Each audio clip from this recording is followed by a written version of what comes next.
बड़ी बहू की अहमियत। शहर के एक पुराने मोहल्ले में राम प्रसाद जी का एक बड़ा सा परिवार रहता था। घर में राम प्रसाद जी, उनकी पत्नी सावित्री देवी, दो बेटे मोहन और सोहन, बड़ी बहू राधिका और छोटी बहू नेहा रहती थी। राधिका इस घर की बड़ी बहू थी। शादी के बाद से ही उसने अपने ससुराल को अपना घर मान लिया था। सुबह उस सबसे पहले उठना, पूरे परिवार के लिए चाय नाश्ता बनाना, सास ससुर की दवाइयों का ध्यान रखना, बच्चों को स्कूल के लिए तैयार करना और घर के छोटे बड़े काम संभालना उसकी रोज की जिंदगी बन चुकी थी। लेकिन घर में उसकी मेहनत का कोई खास महत्व नहीं देता था। सारथी देवी अक्सर कहती, राधिका तो बड़ी बहू है, घर संभालना तो उसकी जिम्मेदारी है, इसमें कौन सी बड़ी बात है। राधिका मुस्कुरा चुप हो जाती। उसे बुरा तो लगता था, लेकिन वह कभी जवाब नहीं देती थी। कुछ साल बाद मोहन की पत्नी राधिका के देवर सोहन की शादी नेहा से हुई। नेहा पढ़ी लिखी और बहुत सुंदर थी। शादी के बाद घर में उसका खूब स्वागत हुआ। सारथी देवी ने नेहा से कहा, बहू तुम बस आराम से रहो, अभी तुम्हें घर के काम सीखने की कोई ज़रूरत नहीं है, धीरे धीरे सब समझ जाओगी। राधिका ये सुनकर मुस्कुराई और बोली, माँ जी, नेहा अभी नहीं है, मैं उसे धीरे धीरे सब बता दूंगी।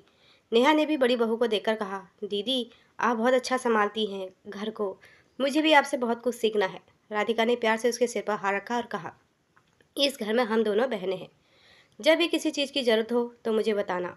समय बीतता गया। नेहा को घर के काम की ज़्यादा चिंता नहीं थी। वो कभी देर से उठती, कभी अपनी सहेलियों से फ़ोन पर बातें करती और कभी बाहर घूमने चली जाती। राधिका फिर भी बिना शिकायत सब संभालती रहती। एक दिन सारती देवी की तबीयत अचानक खराब हो गई। उन्हें तेज चक्कर आया और वो रसोई के पास ही गिर पड़ी। राधिका दौड़कर आई, माँ जी आंखें खोलिए। उसने तुरंत पानी दिया, डॉक्टर को फ़ोन किया और मोहन को खबर की। कुछ ही देर में डॉक्टर घर आ गया। जांच के बाद डॉक्टर ने कहा, इनका ब्लड प्रेशर बहुत बढ़ गया था, इन्हें समय पर दवा और आराम की ज़रूरत है। राधिका ने उसी दिन से सास की दवाइयों का समय तय किया। वह हर 4 घंटे में उनका हाल पूछती और खाने पीने का ध्यान रखती। नेहा भी कुछ दिन तक सास के पास बैठी, लेकिन फिर धीरे धीरे अपनी दिनचर्या में व्यस्त हो गई।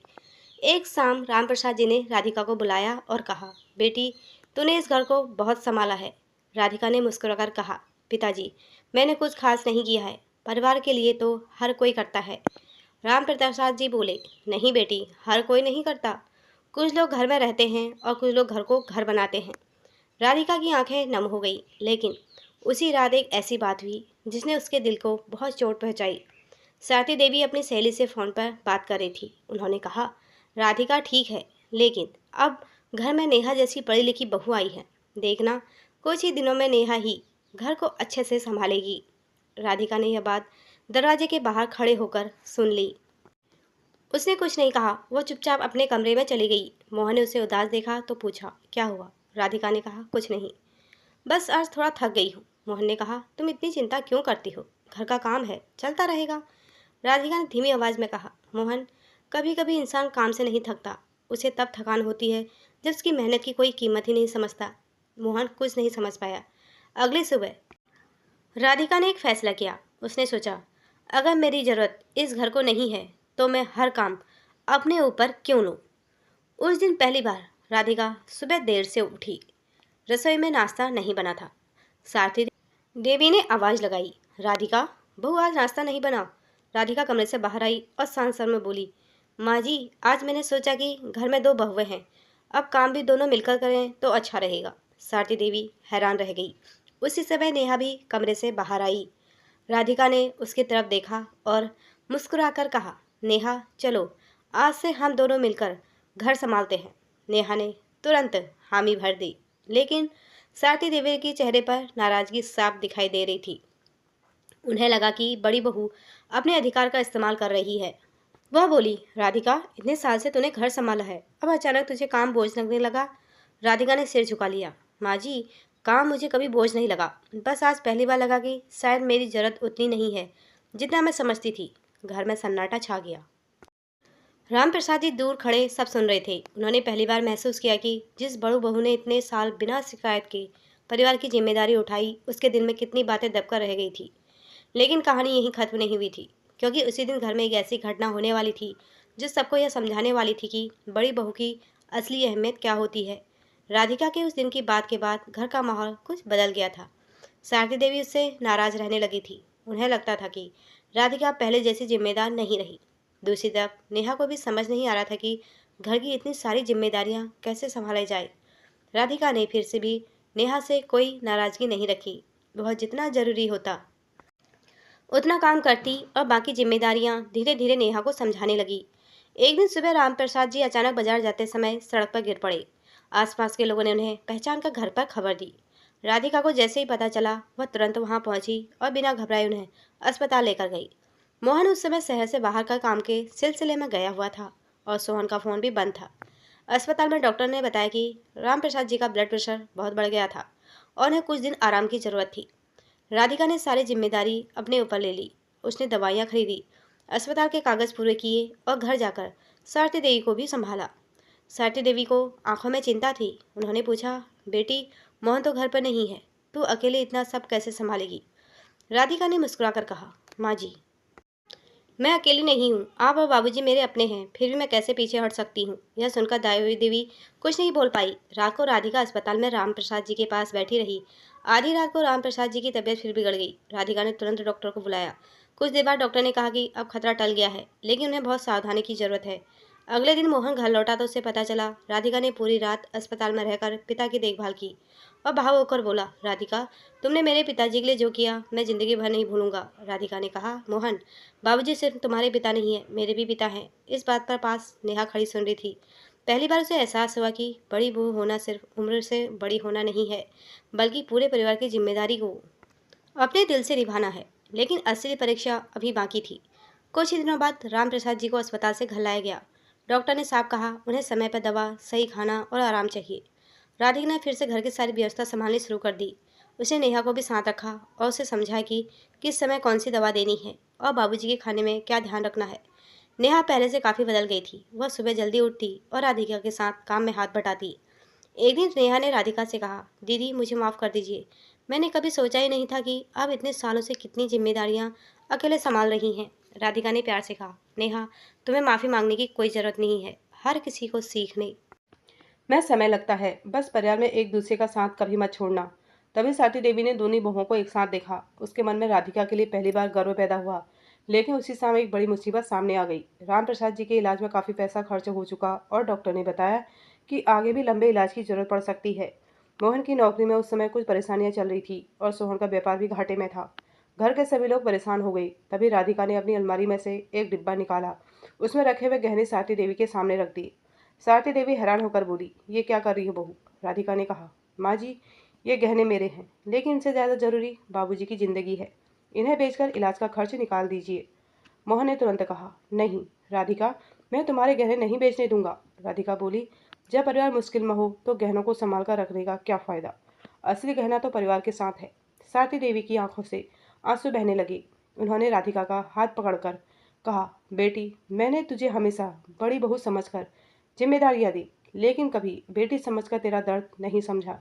आज मुझे एहसास हुआ कि न इस घर की सिर्फ बड़ी बहू नहीं, इस घर की नींव है। राधिका की आंखें भी भर आई।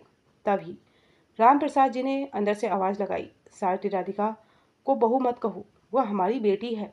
पूरा परिवार भावुक हो गया।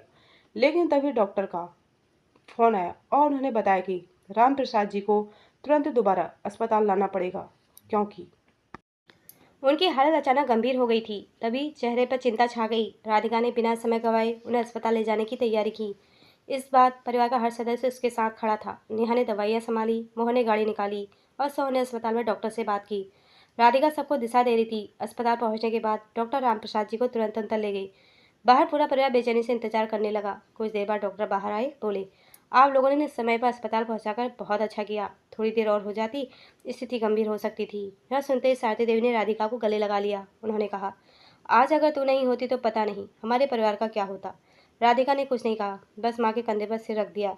उस दिन परिवार के सभी लोगों को समझ आया कि जिस बड़ी बहू को वे सिर्फ घर के काम करने वाले समझते थे, वही संकट के समय पूरे परिवार की मजबूत दीवार बनकर खड़ी हुई थी।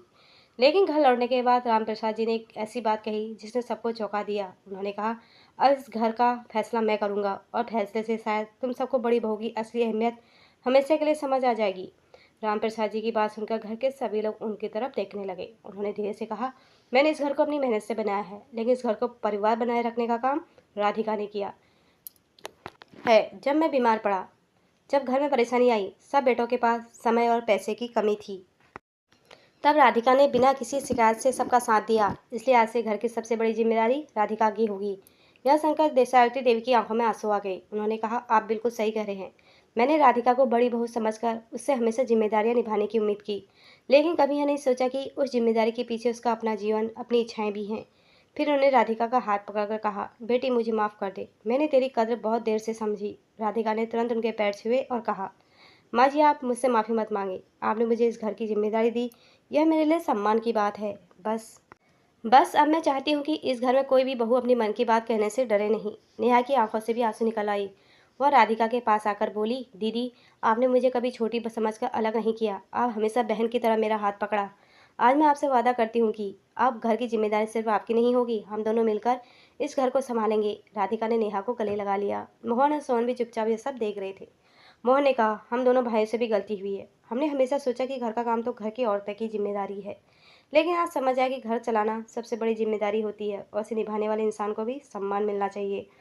सोहन ने भी अपनी पत्नी की तरफ देखते हुए कहा, अब से घर के फैसले हम दोनों बहुओं की राय होगी। राम प्रसाद जी मुस्कुराए और बोले, यही तो मैं चाहता था। परिवार तभी मजबूत होता है जब उसमें किसी का एक का त्याग नहीं, बल्कि सबका सहयोग हो। उस दिन के बाद घर का माहौल पूरी तरह बदल गया। सुबह राधिका अकेली रसोई में नहीं होती थी, न उसके काम करती, दोनों हंसते बोलते वे घर संभालती। सारती देवी जब छोटी छोटी बातों में बहू को डांटने के बजाय उनका धन्यवाद करती। अगर राधिका थक जाती तो सारती देवी खुद कहती, बेटी आज तो आराम कर ले, बाकी काम हम देख लेंगे। राधिका को यह बदलाव देखकर बहुत खुशी होती। उसे पहली बार महसूस हुआ उसकी मेहनत को केवल जिम्मेदारी नहीं बल्कि प्यार और सम्मान भी मिल रहा है। कुछ महीनों बाद रामप्रसाद जी पूरे स्वस्थ हो गए। उन्होंने एक दिन पूरे परिवार को बिठाकर कहा, आज तुम्हें एक बात बताना चाहता हूँ। बड़ी बहू की अहमियत सिर्फ इसलिए नहीं होती कि वो घर में सबसे पहले आई थी। बड़ी बहू अक्सर वह इंसान होती है जो नए घर में आकर सब कुछ समझने में अपना समय लगाती है, अपनी पसंद छोड़ती है, रिश्तों को जोड़ती है और कई बार अपनी तकलीफ छिपाकर परिवार की खुशी बचाती है। लेकिन इसका मतलब यह नहीं कि वो बड़ी बहू से हर समय त्याग की उम्मीद की जाए। उसे भी प्यार, सम्मान और आराम की ज़रूरत होती है। सभी लोग ध्यान से उनकी बातें सुन रहे थे। उन्होंने आगे कहा, और छोटी बहू की जिम्मेदारी भी कम नहीं होती। जब दोनों बहुएं एक दूसरे का साथ देती है तो घर में सुख आता है, लेकिन जब दोनों एक दूसरे के खिलाफ खड़ा किया जाए तो घर टूटने लगता है।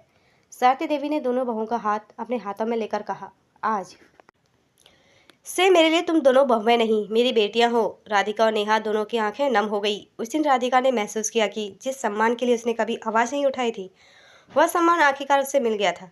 उसे किसी पद या अधिकार की जरूरत नहीं थी। उसे सिर्फ यह चाहिए था कि उसके परिवार को असली मेहनत, उसके प्यार की कीमत समझ आए। कुछ समय बाद घर में एक त्यौहार था। पूरे परिवार ने मिलकर सजाया। राधिका और नेहा के साथ मिलकर पकवान बनाए। बच्चे दादी के साथ खेल रहे थे और रामप्रसाद जी आंगन में बैठकर मुस्कुरा रहे थे। उन्होंने राधिका को बुलाकर कहा, बेटी आज हमारा घर सच में घर जैसा लग रहा है। राधिका ने मुस्कुराकर कहा, बाबूजी, घर दीवारों से नहीं बनता, घर तो रिश्तों से बनता है। रामप्रसाद जी ने कहा, और उन रिश्तों को संभालने वाले लोगों को कद्र करना ही सबसे बड़ा धर्म है। सभी के चेहरे पर मुस्कान थी। उस दिन परिवार में एक बात हमेशा के लिए सीख ली कि बड़ी बहू की अहमियत उसके द्वारा किए गए कामों की संख्या से नहीं, बल्कि उसके प्रेम, त्याग, समझदारी और परिवार को जोड़कर रखने की भावना से होती है। लेकिन साथ ही हर बहू का सम्मान देना ही उतना ही जरूरी है, क्योंकि कोई भी रिश्ता तभी खूबसूरत बनता है जिसमें अधिकार से ज़्यादा अपनापन और उम्मीद से ज़्यादा सम्मान हो। राधिका ने कभी अपने लिए कुछ नहीं मांगा था, लेकिन अंतिम उसे सब मिल गया जिसकी उसे सबसे ज़्यादा ज़रूरत थी, अपने परिवार का प्यार, सम्मान और अपनापन। और यही थी इस घर की बड़ी बहू की असली अहमियत।